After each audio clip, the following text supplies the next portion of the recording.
여러분 안녕하십니까? 2022년 8월 19일을 맞아서 오늘도 창세기에 나오는 하나님의 말씀으로 함께 은혜를 나눕시다. 창세기 10장 1절로 32절인데요. 제가 마지막 두 구절을 봉독하려고 합니다. 이들은 셈의 자손이니 그 족속과 언어와 지방과 나라대로였더라. 이들은 그 백성들의 족보에 따르면 노아 자손의 족속들이요 홍수 후에 이들에게서 그 땅의 백성들이 나뉘었더라. 아멘. 오늘 본문의 말씀 전체적인 내용을 요약한다면은 쉽게 요약이 되지요. 노아의 세 아들 셈, 함, 야벳으로부터 인류가 어떻게 번성해 나갔으며 어떤 지역에 가서 살게 되었는가에 대해서 상세한 기록이 나와 있습니다. 이걸로만 끝나면 나와 상관없는 죄가 될 수 있겠죠. 그러나 적용으로 들어가서 나의 계보는 어디에 속했는가 우리가 함께 연결해 보는 것입니다. 그래서 오늘 말씀의 총 주제를요, 인류 기원의 뿌리찾기라고 이렇게 정하면서 부제목으로는 나의 계보는 어디에 속해 있는가 이 주제를 가지고 함께 말씀을 나누려고 합니다. 어제 올린 묵상글에서 어떤 분이 댓글을 달기를 재미있는 댓글을 달았어요. 우리 세상에 존재하는 황인종, 백인종, 흑인종 이렇게 참 피부 색깔이 다르게 나타나는데 아예 처음부터 이렇게 이것이 오늘 말씀에 나와 있는 것처럼 노아의 세 아들 함, 셈, 함, 야벳으로부터 이렇게 연관된 거 아니겠는가 이렇게 말씀을 하는 걸 제가 보고 답변을 어떻게 다룰까 생각하다가 그냥 제가 아는 상식으로 달았어요. 언젠가 창조과학회에서 발표하는 내용을 들어보니까 아담과 하와가 하나님께로부터 지음 받았을 때 처음부터 그 DNA 가운데 황인종, 백인종, 흑인종이 다 나올 수 있는 DNA를 가지고 창조되었다고 하는 그런 설명을 들었습니다. 처음부터 그렇게 흑인종, 백인종, 황인종 갈라지는 것이 아니라 그들이 창조받아진 DNA 속에 이미 그런 것이 다 들어있다는 것이죠. 예를 들어보면 미국의 전임 대통령인 오바마 같은 경우에 어머니는 그는 피부 색깔이 흑인이잖아요. 그렇지만 어머니도 백인이에요. 그래서 우리가 이런 점에서 함께 생각해 보게 되는 것이고요. 아마 DNA의 열성과 우성을 따라서 이렇게 흑인하고 백인이 결혼했을 때 흑인이 나오기도 하고 이렇게 저는 잘 과학도가 아니니까 설명하기가 어렵습니다만은 제가 이 정도로만 설명을 하겠습니다. 오늘 말씀의 본문에 들어가겠어요. 서두에 말씀드린 것처럼 오늘 말씀은 세상에 존재하는 인류가 어떻게 기원이 되고 어떻게 번성해 갔는가를 보여줍니다. 지금 모세가 창세기 저자로서 이 성경을 써나갈 때에 그의 지금 그 포인트 기록의 그 방향은 어디 있는가 하면요, 인류 역사의 한 복판을 흐르고 있는 하나님의 구속 역사의 진행을 써 나가는 가운데 이런 인류의 여러 종족의 번식도 나오고 있는 거예요. 그렇기 때문에 우리가 그냥 일반 인류학으로서 이런 종족 이런 것에 우리가 관심을 가져버리면은요 뒤죽박죽 돼버려요. 너무 방대하기 때문에. 그래서 하나님께서 모세로 하여금 성령의 감동 가운데 이 창세기를 기록해 나가게 하면서 지금 창세기 10장에서 아담의 10대 손 노아, 그 노아에서부터 다시 또 세 아들 셈, 함, 야벳을 인하여 인류가 퍼져나가는데 어떻게 퍼져나가는 것을 계략적으로 기록하면서 모세의 그 기록의 포인트, 방향성은 구속사적인 관점을 따라서 사실은 셈의 계보, 셈의 족보에 지금 관심을 두고 기록해 나가는 거지요. 그렇기 때문에 셈의 족보 이외에 야벳 족보나 함의 족보는요, 어떻게 보면 좀 격가지들이에요. 그 주된 관심사가 아니란 말이죠. 그러니까 제일로 셈의 족보에서 좀 먼 거리에 있는 야벳 족, 왜냐면 야벳은 셈의 장막에 가운데 있거든요. 그렇기 때문에 야벳 족속에 대한 족보를 기록해 나가고 이어서 이 셈의 후손들과 자주 충돌을 일으키고 부딪히게 되는 좀 관련성이 있죠. 그래서 함의 후손의 족보를 기록하고 그 다음에 이제 주요 관심사가 되는 셈의 족보를 기록해 나가는 것이죠. 여러분 우리가 이처럼 지금 창세기 10장에 기록되어 있는 노아의 세 아들의 족보가 지금 어떤 방향성을 가지고 교육됐는가 이런 개념을 가지고 이제 본문에 들어가 봐야 되겠습니다. 첫 번째로 야벳의 후손들의 이야기가 나옵니다. 10장 1절로 5절까지인데요. 3대에 걸친 이 족보로서 총 14종족이 여기에 소개가 되고 있습니다. 근데 그들이 퍼져나간 지역을 보게 되면요. 오늘날 그 유럽과 아시아를 합해서 유라시아라고 하는데 유라시아 지역으로 주로 분포가 돼요. 보통 유럽과 아시아를 나눌 때 우랄 산맥을 중심으로 해서 이렇게 나누게 되는데요. 주로 이 야벳 족속이 퍼져나간 그 지역 분포를 보면 유라시아 지역에 특별히 터키 동북부로 시작해서 밑으로는 지중해 연변으로 이렇게 퍼지며 특별히 그리스 지역에 이 야벳 족속들이 퍼져나가는 것을 오늘 말씀에서 보여주고 있습니다. 그 후대의 자손들의 그 이름과 그 퍼진 지역에서 우리가 이것들을 추론해 볼 수 있는 것이죠. 두 번째로는 함의 족속의 지금 계보가 기록되어 있는데요. 4대에 걸쳐서 30족속을 기록하고 있습니다.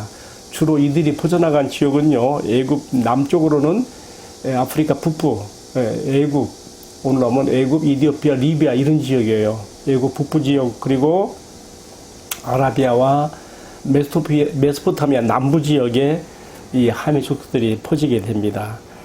조금 더 구체적으로 말하면 아까 제가 잠깐 설명했어요. 남쪽으로 가서 북아프리카에 그 당시에는 구수라 그랬어요. 구수. 지금은 이디오피아예요, 이 지역이요. 그리고 미스라임이란 또 이제 많이 나오는데, 근데 애굽이에요. 애굽. 오늘 말하면 이집트지요. 그다음에 하윌라, 동북아프리카 지역을 말하는데요. 함의 자손들이 퍼져나간 지역이 이렇게 아프리카 북쪽, 북동부 지역으로부터 시작해가지고 이렇게 쭉 위에 메소포타미아까지 이렇게 퍼졌구나 우리가 이해할 수가 있는 것이죠. 그런데 이 성경 저자가 지금 함의 족속을 기록해 나가는 가운데 특이한 후손들 뭐 많지요. 근데 그 중에 특별히 한 특이한 인물을 여기서 기록했어요. 우리가 8절, 10장 8절부터 10절까지 여기서 보게 되는데요. 이 구수는 누가 함의 장자인 구수가 낳은 아들 중에 여러 아들이 있어요. 그 중에 하나가 누군가 하면요. 니무롯이라는 사람이에요. 니무롯. 창세기 저자가 지금 성경의 감동 가운데 인류 가운데 하나님을 대적했던 첫 번째 아주 그 뭐랄까요. 조직적으로, 제국적으로 대적했던 인물로서 이 당대의 영웅 니무롯을 기록하고 있어요. 함의 후손 가운데서. 그렇게 써 있죠. 8절에 구수가 또 니무롯을 낳았으니 그는 당대의 세상의 첫 용사라.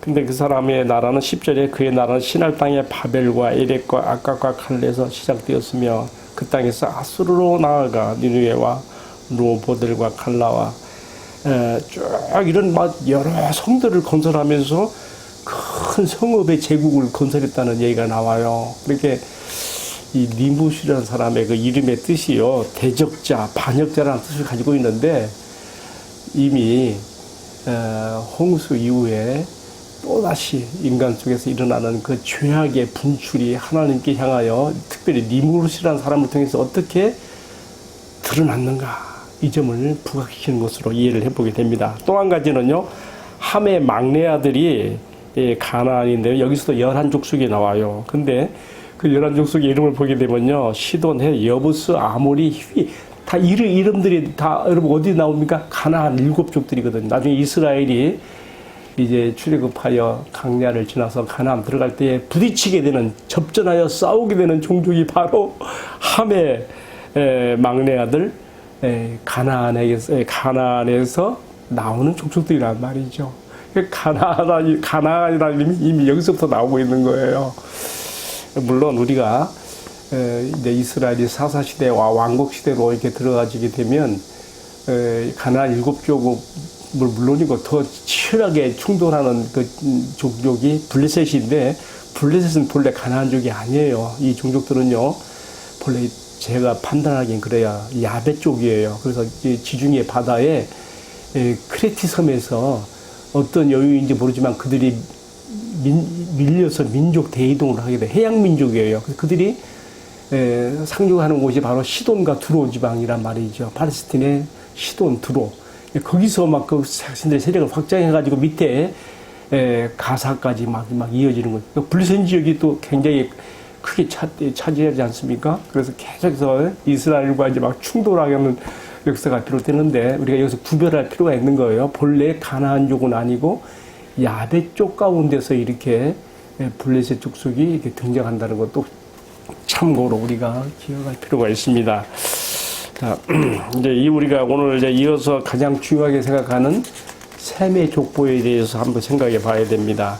아까 제가 앞서 말했죠. 사실 앞에 말했던 함의 족보나 또 그 앞에 야벳의 족보를 기록한 것은 하나의 참조적으로 본 주류는 셈의 족보예요. 나무로 말하면 본 나무의 이 기둥이에요. 이 함의 족보나 야벳 족보는 하나의 젖줄지나 가지에 해당되는 것들이 있죠.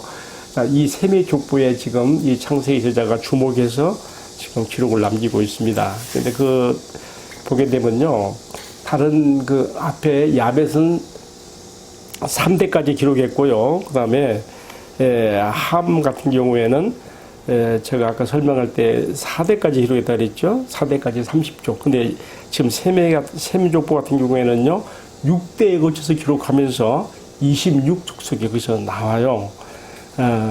근데 이제 특별한 그 이야기를 해보게 된다면요, 아까 함의 족보를 쓰면서 한 특출한 인물로서 니무롯이라는 사람을 등장시키고 거기에 대한 이야기를 썼는데요. 이 셈의 족보 가운데서는 특이한 인물로 누가 나오는가 하면은, 이 사람이 특이했다기보다 이 사람 시대에 이 지구상에 특별한 변동이 있었다는 것을 나타내는데요.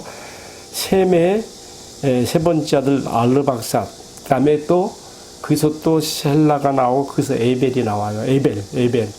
그러니까 이 셈으로부터 4대 손이 되는 에벨의 시대에 이 세상에 큰 변동이 있었다고 하는 점을 기록으로 남겼습니다. 제가 한번 읽어볼까요? 이렇게 써 있어요. 25절에 지금 셈의 네 번째 후손입니다. 에벨은 두 아들을 낳고 하나의 이름은 벨렉이라 하였으니 그때의 세상이 나뉘었으며, 그래서 세상이 이 말에 대해서 여러 분부한 해석들이 있어요. 근데 제가 우리 NIV 성경에서도 여기서 세상이란 번역을요, 더 어스로 했어요. 지구, 땅. 다른 영어 성경에서도 이렇게 번역을 많이 합니다. 결국은 뭘 말하겠어요? 노아의 아들 셈의 4대 손인 에벨의 시대에 이르러서 이 세상에 큰 지각 변동이 일어나가지고 오늘날 같은 5대양 6대주가 생기게 됐다는 걸 우리가 여기서 추론해 볼 수 있는 것이죠. 본래 이 지구가 다 함께 대륙들이 붙어 있는 한 덩어리였는데, 말하자면 판이동 지구 과학에서도 이제 이런 얘기가 나와요. 저는 지구 과학도 아니기 때문에 제가 뭐 구체적인 설명할 수 없습니다만은, 참고적으로 제가 이렇게 네이버 지식백과 들어서 보니까 1912년에 독일의 기상학자 알프레드 베너게라는 사람이 처음 그걸 주장했어요. 지구가 서로 이렇게 6대주로 갈라진 것을 가만히 있다 보니까 서로 합하면은 이것이 다 붙어지거든요. 그래서 여기서 대륙 이동설이 나오는 거예요. 여러분, 이거 지금 지구 과학자들 사이에서 이 주제 하나 이론으로 지금 이렇게 인용되고 있는데요. 어쨌든요, 성경에 이미 이런 것들이 기록이 되어 있다는 것도 참 우리에게 굉장히 흥미를 줘요. 성경은 구속 역사의 책이기 때문에 이런 과학, 또 뭐 지질이나 그런 얘기에 뭐 그렇게 깊이 관여하지 않습니다만은, 아담으로부터 10대 손인 노아에 이르러서 그의 세 아들 중 셈의 또 4대 손인 에벨의 시대에 또 또 한 번 이 세상에 큰 변동이 일어났구나. 그래서 그때 세상이 나뉘었다. 이제 말하자면 오늘날 같은 6대6으로 분리되었다 하는 점에 대해서 우리가 한번 생각해 보게 되는 것이죠. 그래서 이 에베이라는 사람이 당대에 일어났던 세상의 큰 변동을 기억하는 뜻으로 아들을 낳고 아들의 이름을 벨렉이라 졌어요. 벨렉. 에벨이 두 아들을 낳고 하나 이름을 벨렉이라 하였으니 그때 세상이 나뉘었으면 그랬거든요. 그러니까 이 지구상에 일어난 이 놀라운 이 변동에 대해서 후대에 남기는 뜻으로 그런지는 모르겠습니다만은 아들의 이름을 벨렉, 곧 나눔이라는 의미로 지었다는 것도 우리가 셈의 족보에서 참고로 기억해 볼 내용인 것입니다. 자, 제가 이제 오늘 본문에 나와 있는 노아의 세 아들 셈, 함, 야벳을 통해서 어떻게 인류가 번성해 나갔는가, 또 그들은 어느 지역으로 퍼져나갔는가. 제가 셈의 자손들이 퍼져나간 지역을 말씀을 안 드린 것 같은데 그들은 셈족들은요 어디로 갔는가 하면요, 오늘날 우리가 이제 잘 알 수 있는 페르시아만 끝에 에덴 동산이 있었던 걸로 추론을 그렇게 해요. 성경학자들은요. 거기서부터 이들이 퍼져나가서 어디로 가지게 되는가 하면요, 주로 현재 팔레스틴 이스라엘 지경까지, 말하자면 페르시아 메소포타미아 남부 지역에서부터 이렇게 쭉 팔레스틴까지 이어지는 것으로 이렇게 우리가 이야기가 됩니다. 특별히 우리가 이 노아의 세 아들의 후손들이 퍼져나간 지역을 우리가 이렇게 참고해 보면서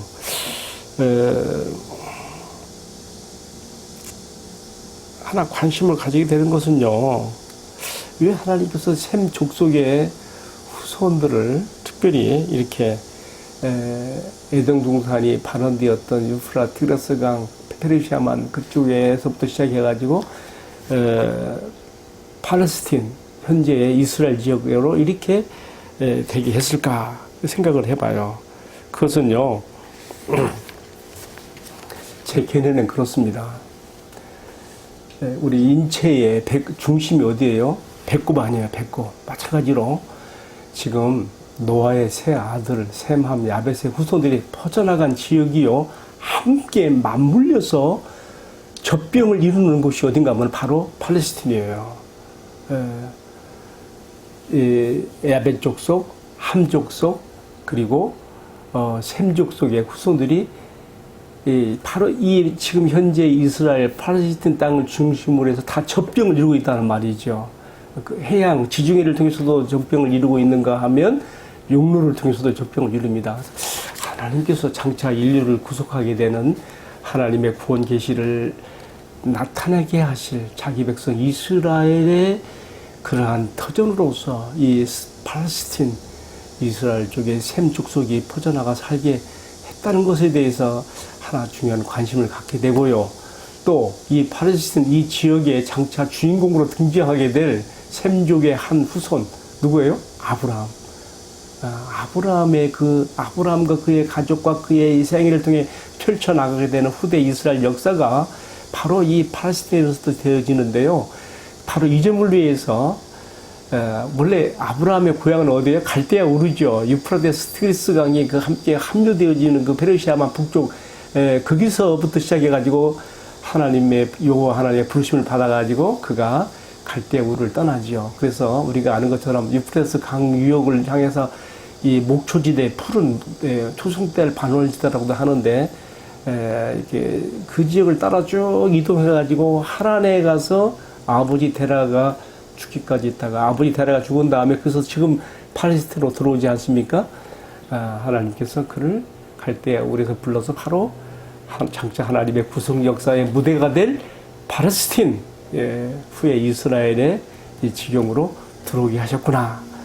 이 점을 생각하게 되고요. 이제 오늘 말씀에 요약을 해야 되겠어요. 제가 지금 야벳 족속, 함 족속, 셈 족속 막 복잡하게 많이 얘기했어요. 근데 여러분 이게 복잡하게 생각하는 거 그냥 딱 간단히 정리하면 뭐냐면요. 다시 말하면 창세기 12장부터 등장하는 아브라함과 그의 가족과 그의 자손들의 이야기를 통해 하나님의 구속 역사를 기록해 나가기 위한 하나의, 말하자면 베이직, 밑그림, 배경으로 지금 창세기 10장에 이런 각 족속, 노아의 세 아들의 후손들의 기록이 있다는 것, 우리가 이 점만 간단히 기억하면 그 다음부터 이어나가는 말씀에 맥이 통하게 되겠습니다. 자, 이제 오늘의 말씀을 마무리하고 적용하는 뜻으로 저는 그렇게 생각해 봤어요.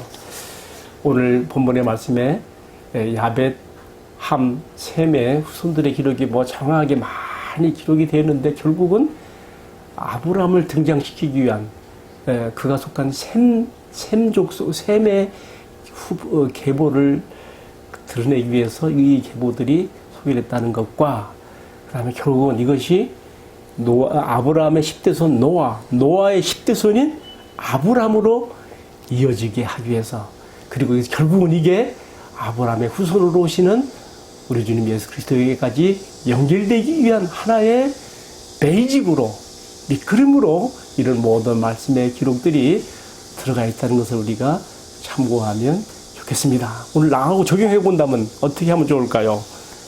나의 계보는 어디에 속해 있는 것입니까? 여러분, 우리가 갈라디아 3장 29절을 보면 이렇게 말했습니다. 너희가 그리스도에게 속한 자라면 곧 아브라함의 자손이요 약속대로 하나님 나라의 유업을 받을 자니라. 아멘. 이 한마디 말씀 속에서요, 왜 오늘의 족보에 그 많은 이야기들이 기록되어 있는가에 대한, 나에게 대한 적용과 의미를 잘 수가 있습니다. 아브라함의 후손 이삭, 야곱 때 이르러서 이스라엘이라는 이름을 얻게 되지 않습니까? 그 후손들이 출애굽해서 가나안에 들어가서 이스라엘 왕국 역사를 이루지요. 그리고 후대에, 포로 후기에 이제 우리 주님 예수 그리스도께서 탄생하시게 되어지는데, 믿음으로 예수 그리스도와 연합되어 예수 그리스도 안에 들어있는 자들은 모두가 다 아브라함의 자손으로 연결됨으로써 우리가 세상의 인류 역사의 주류 가운데 우리가 들어있다는 것을 오늘 말씀으로 적용하게 됩니다. 오늘 나오는 뭐 야벳 족속이나 함족 이런 계보들은 다 비주류예요. 마이너리그. 하나님 보실 때 중요하게 보시는 것은 셈의 족보, 셈의 계보였고, 또 그것은 결국 아브라함을 등장시키기 위한 계보였고요. 그것은 곧 우리 주님 예수 그리스도에 연결되면서 마침내 꽃을 피우고 열매를 맺게 되어지며, 오늘 이 시대에 살고 있는 우리 한 사람 한 사람이 우리 주님 예수 그리스도의 안에 들어있는 믿음으로 말미암아 아브라함의 후손이 되고, 우리가 영광스러운 인류 역사의 주류 계보에 우리도 함께 속하게 된다고 하는 것을 오늘의 말씀 적용으로 남기면서 마무리하겠습니다. 함께 기도하겠습니다. 주님, 창세기 10장을 통해 보여주신 노아의 세 아들의 계보를 아주 광대한 지역에 걸쳐서 살펴보았습니다. 결국 이 모든 것들이 아브라함을 등장시키기 위한 족보로서 언급되고 있는 것을 보게 되는데, 우리가 그리스도에게 속한 자가 되어서 믿음으로 이 영광스러운 주류의 족보에 아브라함의 자손이 되고 그 계보에 함께 우리가 들어가는 것을 감사드립니다. 우리 남은 일생에 영광스러운 자긍심을 가지고 살아가는 저희들이 되게 하여 주옵소서. 주 예수님 이름 받들어 기도 올리옵나이다. 아멘. 예, 마쳤습니다. 감사합니다.